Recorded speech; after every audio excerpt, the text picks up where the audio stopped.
সম্মানিত দর্শক শ্রোতা, আসসালামু আলাইকুম। ঢাকা দক্ষিণ সিটি কর্পোরেশনের মেয়র নির্বাচনে 2020 সালের ঘটনা। বিএনপি থেকে প্রার্থী হয়েছিলেন ইশরাক হোসেন আর আওয়ামী লীগ থেকে প্রার্থী হয়েছিলেন শেখ ফজলে নূর তাপস।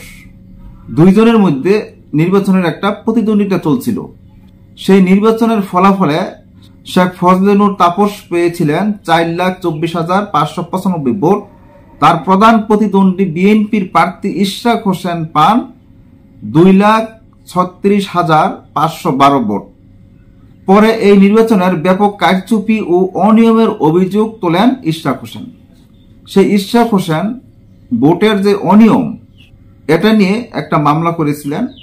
সেই মামলার রায়ে ইশরাক হোসেন উনি মেয়র নির্বাচিত ঘোষণা করেন আদালত থেকে। তারপরও উনি ওনার যে মেয়র পদটা উনি ফিরে পাননি। আজকে দেখা গেল জনপ্রিয় পত্রিকা যুগান্তরের একটা শিরোনামে এসেছে, ইশরাককে মেয়র ঘোষণা করে গেজেট প্রকাশ। গত 2020 সালে ঢাকা দক্ষিণ সিটি কর্পোরেশনের নির্বাচন হয়েছিল ইভিএম মেশিনের মাধ্যমে। ইভিএম মেশিনের যে ভোটের একটা কারচুপি হয় এটা কিন্তু ইশরাক উনি বুঝতে পেরেছিলেন। তখন ইশরাক হোসেন উনি দেখলো যে এখানে বড় ধরনের একটা কারচুপি হয়েছে। এই কারচুপির কারণে গত বছরের 5ই আগস্ট বাংলাদেশের একটা পট পরিবর্তন হওয়ার পর তারপর থেকে চট্টগ্রামের শাহাদাত হোসেন আদালতের রায়ে উনি ওনার মেয়র পদটি ফিরে পেয়েছেন। কিন্তু এখান দিয়ে ঢাকা দক্ষিণ সিটি কর্পোরেশনের মেয়র হিসাবে ইশরাক উনিও আদালতে মামলা করেছেন। মামলার পর ইশরাক হোসেনকে মেয়র ঘোষণা করেছে। আজকে জনপ্রিয় পত্রিকা যুগান্তরের একটা প্রতিবেদন পেয়েছি, আসুন দেখে আসি সেই প্রতিবেদনে কি লেখা আছে। বিএনপির দলীয় প্রার্থী মোহাম্মদ ইশরাক হোসেনকে ঢাকা দক্ষিণ সিটি কর্পোরেশনের মেয়র ঘোষণা করে গেজেট প্রকাশ করেছে নির্বাচন কমিশন। রোববার ইসির সিনিয়র সচিব আক্তার আহমেদ এ তথ্য নিশ্চিত করেছেন। আদালতের নির্দেশনার ভিত্তিতে এটি করা হয়েছে বলে ইসির সূত্র জানিয়েছে। এর আগে গত 22 এপ্রিল ঢাকা দক্ষিণের মেয়র হিসেবে ইশরাককে বিজয়ী ঘোষণা করে গেজেটের প্রকাশ করতে হবে কিনা এ বিষয়ে আইন মন্ত্রণালয়ের মতামত জানতে চেয়ে চিঠি দেয় নির্বাচন কমিশন।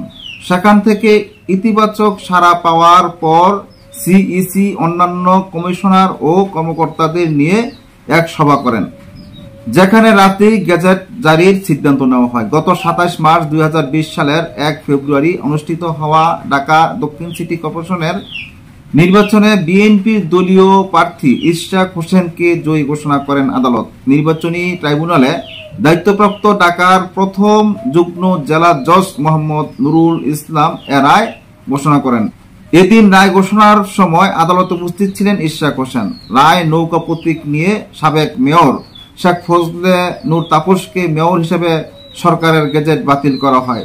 দানের শীষ প্রতীকে প্রার্থী ইশরাক হোসেনকে মেয়র হিসেবে ঘোষণা দেওয়া হয়।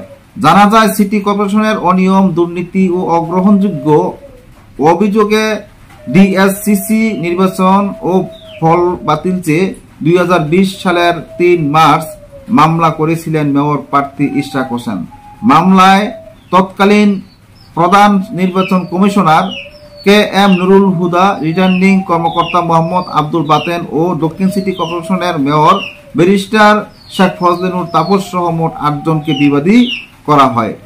সম্মানিত দর্শক শ্রোতা, আজকের জনপ্রিয় পত্রিকা যুগান্তরের এই প্রতিবেদনের মাধ্যমে জানতে পেরেছেন যে গত 2020 সালের মেয়র নির্বাচনে ইশরাক হোসেন বিজয়ী হওয়ার পরও ওনাকে পরাজিত ঘোষণা করেছেন এবং শেখ ফজলে নূর তাপসকে বিজয়ী ঘোষণা করে ওনাকে ওনার পদে বহাল রেখেছেন।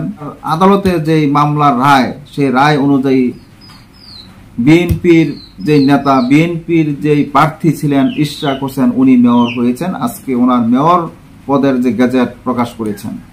আজকের মতো এখানে শেষ করছি। আল্লাহ হাফেজ।